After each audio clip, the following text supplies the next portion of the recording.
सोचिए, एक ऐसा वैज्ञानिक जो ना सिर्फ भारत को मिसाइल पावर बनाता है, बल्कि राष्ट्रपति बनकर लोगों के दिलों पर राज करता है। तो आज चलिए समझते हैं डॉक्टर एपीजे अब्दुल कलाम की उस यूनिक लीडरशिप स्टाइल को, जिसने सच में लाखों लोगों की जिंदगी बदल दी। छोटा सपना देखना अपराध है, मतलब सिर्फ ये एक लाइन डॉक्टर कलाम की पूरी जिंदगी का सार है। हमेशा बड़ा सोचना, बड़े लक्ष्य रखना, यही तो वो आग थी जिसे वो हर भारतीय युवा के दिल में जलाना चाहते थे। तो उनकी इस लीडरशिप यात्रा को समझने के लिए हम उनके जीवन के 5 खास पड़ावों से गुजरेंगे। रामेश्वरम के एक सपने देखने वाले लड़के से शुरू करके असफलता की आग में तपने तक, फिर मिसाइल मैन का मिशन, जनता के राष्ट्रपति बनना और आखिर में हमेशा के लिए एक शिक्षक बने रहना। तो चलिए शुरू करते हैं ये सफर। ओके, तो हमारी कहानी शुरू होती है तमिलनाडु के एक शांत से द्वीपीय शहर रामेश्वरम से। यहाँ एक साधारण नाव वाले के घर एक बच्चे का जन्म हुआ, जिसके सपने आसमान को छूने वाले थे। उनके पिता, जो एक नाव मालिक थे, और उनकी माँ ने उन्हें ईमानदारी और अनुशासन सिखाया। और पता है, छोटी सी उम्र में अखबार बेचना सिर्फ पैसे कमाने के लिए नहीं था, बल्कि वो जिम्मेदारी का पहला सबक था। और यहीं से उनके महान बनने की नींव पड़ी। लेकिन उनकी पढ़ाई का सपना एक बहुत बड़ी रुकावट से टकराया, फीस के पैसे। और तब उनकी बहन ने बिना एक पल सोचे अपने गहने गिरवी रख दिए। ये सिर्फ एक बलिदान नहीं था, ये एक वादा था जिसे कलाम साहब ने अपनी पूरी जिंदगी निभाया।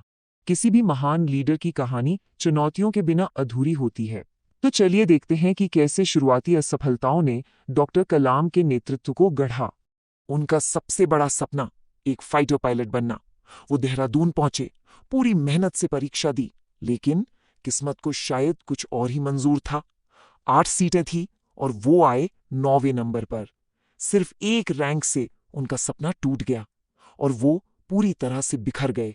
इसी टूटे हुए दिल के साथ वो ऋषिकेश पहुंचे और वहां उनकी मुलाकात हुई स्वामी शिवानंद से। स्वामी जी के शब्दों ने जैसे मरहम का काम किया। उन्होंने कहा, अपनी नियति को स्वीकार करो, कभी कभी अस्वीकृति एक नई दिशा होती है। उस दिन उन्हें समझ आया कि शायद ब्रह्मांड ने उनके लिए कुछ और बड़ा सोच रखा है।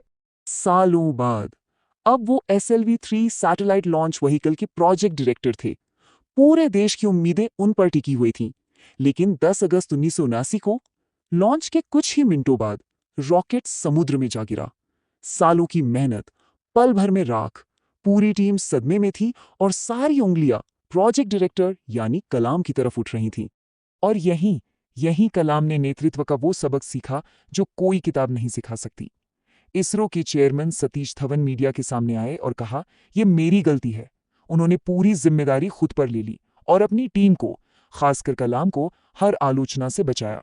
तो असफलता में धवन एक ढाल बनकर खड़े हो गए। लेकिन ठीक 1 साल बाद 18 जुलाई 1980 को जब SLV-3 सफल हुआ, तो उन्होंने कलाम को मीडिया के सामने खड़ा किया और कहा, यह है हमारा हीरो।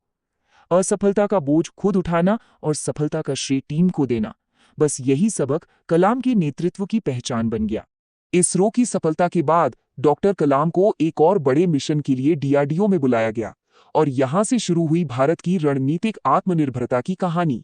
उन्होंने भारत के सबसे महत्वाकांक्षी रक्षा कार्यक्रम IGMDP का नेतृत्व किया। इसके तहत बनी पृथ्वी, अग्नि, आकाश, त्रिशूल और नाग ये सिर्फ मिसाइलें नहीं थी, बल्कि ये भारत की आत्मनिर्भरता और ताकत की गारंटी थी। और इसी मिशन ने उन्हें हमेशा के लिए मिसाइल मैन ऑफ इंडिया बना दिया। 1998 में जो पोखरण द्विपरमाणु परीक्षण हुए, उसके पीछे उनकी यही फिलॉसफी थी। उनका मानना था कि रणनीतिक ताकत आक्रामकता के लिए नहीं, बल्कि शांति बनाए रखने के लिए जरूरी है। सीधी सी बात है, अगर आप मजबूत हैं तो कोई आपको धमकाने की कोशिश नहीं करेगा। और फिर आया साल 2002, एक ऐसा मोड़ जिसकी शायद किसी ने कल्पना नहीं की थी। देश के सबसे बड़े वैज्ञानिक को भारत का 11वां राष्ट्रपति चुना गया और उन्होंने राष्ट्रपति भवन को सत्ता का केंद्र नहीं, बल्कि प्रेरणा का स्रोत बना दिया। राष्ट्रपति भवन पहुंचने के बाद भी उनका दिल तो एक शिक्षक का ही था। वो जहां भी जाते, खासकर युवाओं और बच्चों के बीच, उनका पहला सवाल हमेशा यही होता था, तुम्हारा सपना क्या है? ये सिर्फ एक सवाल नहीं था, ये देश भर के लाखों छात्रों को प्रेरित करने का, उनके सपनों को पंख देने का एक तरीका था।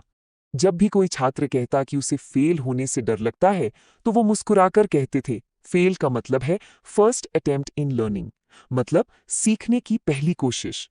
उन्होंने असफलता को एक अंत नहीं बल्कि एक नई शुरुआत बना दिया। सोच कर देखिए, उन्होंने प्रोटोकॉल तोड़े और लोगों से सीधे जुड़े। राष्ट्रपति भवन, जो कभी सत्ता का प्रतीक था, अब बच्चों और छात्रों के लिए एक खुला मैदान बन गया था। इसी वजह से तो वो जनता के राष्ट्रपति कहलाए। उनका मिशन एक ही था, भारत के युवाओं को ये यकीन दिलाना कि वे कुछ भी कर सकते हैं। राष्ट्रपति का कार्यकाल खत्म होने के बाद वो सत्ता से चिपके नहीं रहे, बिल्कुल नहीं।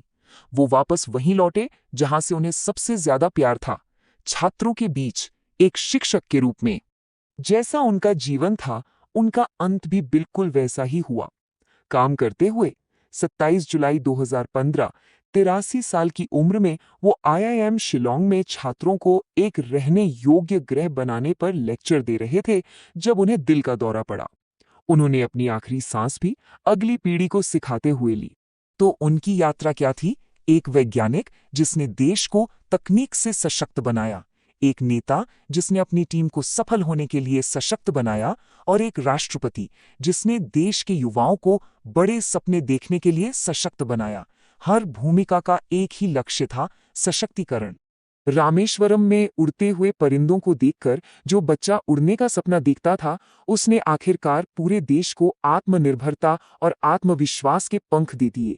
डॉक्टर कलाम की कहानी हमें याद दिलाती है कि महानता पद से नहीं, उद्देश्य से मिलती है। उनके उद्देश्य ने एक राष्ट्र को दिशा दी। सवाल यह है कि हम सबका उद्देश्य क्या बनाएगा?